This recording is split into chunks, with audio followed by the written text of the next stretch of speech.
नमस्कार, मैं हूं प्रदीप कुमार। आप देख रहे हैं संसार क्रांति। सभी दर्शकों को राम राम। और इस वक्त की सबसे बड़ी खबर आ रही है केरला से। 142 साल की सजा एक आदमी को सुना दी गई है और उसका जुर्म यह था कि उसने एक 10 साल की बच्ची के साथ 2 साल तक दुष्कर्म किया, यानी कि उसको पूरे 2 साल तक तड़पाया, उसको तंग किया, उसका रेप भी किया, सेक्सुअली असोल्ट किया गया। लेकिन अब उस बच्ची को इंसाफ मिल गया है जब उस आदमी को 142 साल की सजा सुना दी गई है, यानी कि वो अगले 60 साल तक जेल में सड़ेगा, जेल में चक्की पीसेगा। और मैं अपने दर्शकों को बताना चाहूंगा कि यही नहीं, भारत में हजारों की संख्या में हर साल रेप रजिस्टर होते हैं। एनसीआरबी के आंकड़े ये कहते हैं कि एक दिन में लगभग 86 रेप केसेस रजिस्टर होते हैं। तो ये बहुत बड़ा आंकड़ा है। आखिर कब तक हमारी बेटियां इतना कुछ सहेंगी? आखिर कब तक इतनी वॉयलेशंस होती रहेंगी? कब तक इंसानियत तार तार होती रहेगी? ये जवाब चाहती है जनता। जनता जानना चाहती है उनको सजा क्यों नहीं मिलती। आखिर कब तक बेटियां इतना कुछ सहेंगी, इतना कुछ भुगतेंगी, कब तक?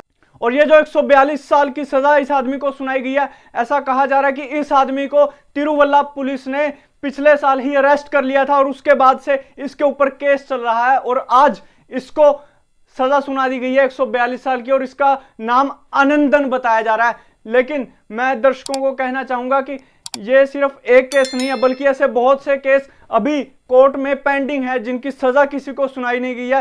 हालांकि ये बहुत बड़ा केस है, इसलिए ये दर्शकों के सामने आया है, लेकिन दर्शकों की नजरों में बहुत सारे केस ऐसे हैं जो अभी तक आए नहीं हैं। अगर मैं बात करूं, 2019 में लगभग 32,000 रेप केस रजिस्टर हुए थे और उसके बाद से अब तक केसेस बढ़ते जा रहे हैं। एवरेज जो है एक दिन में 86 रेप केसेस रजिस्टर हो रहे हैं।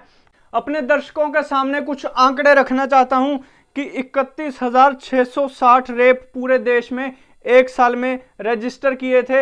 एनसीआरबी के आंकड़े ये बात कहते हैं और 2020 में इनकी संख्या 28,046 थी, यानी कि 2020 में 28,046 रेप रजिस्टर हुए थे और 2019 में लगभग 32,000 रेप केस रजिस्टर हुए थे। कितने हजार? 32,000।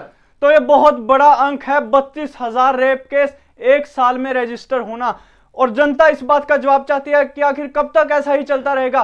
कोई इनके ऊपर लगाम क्यों नहीं कसता? सरकार आखिर रोकती क्यों नहीं इन रेप्स को? जनता सरकार से जवाब चाहती है, लेकिन आज तक कोई भी समाज का ठेकेदार इसकी जिम्मेवारी क्यों नहीं लेता? इनको रोकने की कोशिश क्यों नहीं करता? कोई समाज का ठेकेदार इनके खिलाफ आवाज क्यों नहीं उठाता? और ये जो फैसला है कोर्ट का, संसार क्रांति की पूरी टीम इस फैसले का स्वागत करती है। हमारे निजी विचार ये हैं कि इस जुर्म के लिए तो फांसी की सजा भी बहुत कम थी, उससे कोई खतरनाक सजा हो तो वो इन लोगों को मिलनी चाहिए। तो इस तरह की और अपडेट्स लेने के लिए देखते रहिए संसार क्रांति। मैं हूं प्रदीप कुमार। जय हिंद।